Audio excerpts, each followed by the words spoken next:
Olympic sports like track, swimming, and gymnastics are not always the first choice for a youth athlete, but they can teach unique life lessons. I'm your De Pere neighborhood reporter Carl Winter with the unique challenges facing young athletes in Olympic sports. You're trying to overcome your fear when it's something that's challenging or it's new. They might still practice with coaches and teammates, but in competition, it's just them and the hurdles. Them and the lane. Them and the beam.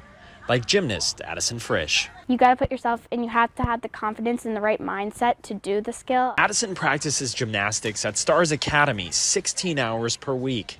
She likes having a team behind her. I feel more confident with them. And winning banners, but knows her motivation has to come from within.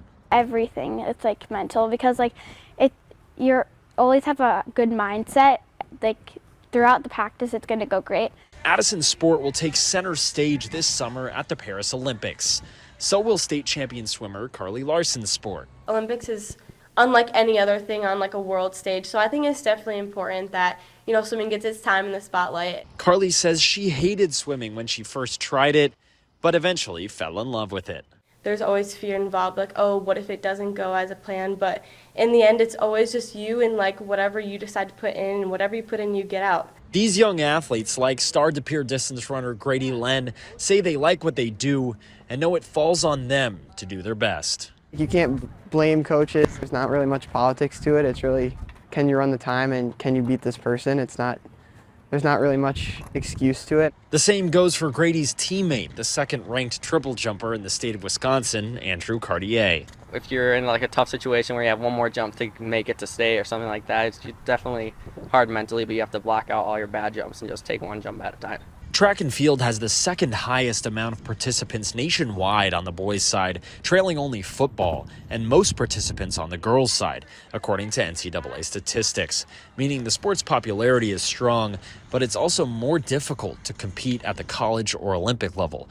The reality is most athletes don't get close to making it to the Olympic Games. Carly is part of the 9% of high school swimmers that will make it to the NCAA. But even if every Olympic swimmer was an NCAA product, only 4% of college swimmers would make it to the Olympics. If I say like, oh, I'm aiming for an Olympic trials cut this year, they're like, oh, so you're like going to the Olympics. I'm like, no, not quite. But that doesn't stop these young athletes like Addison from dreaming.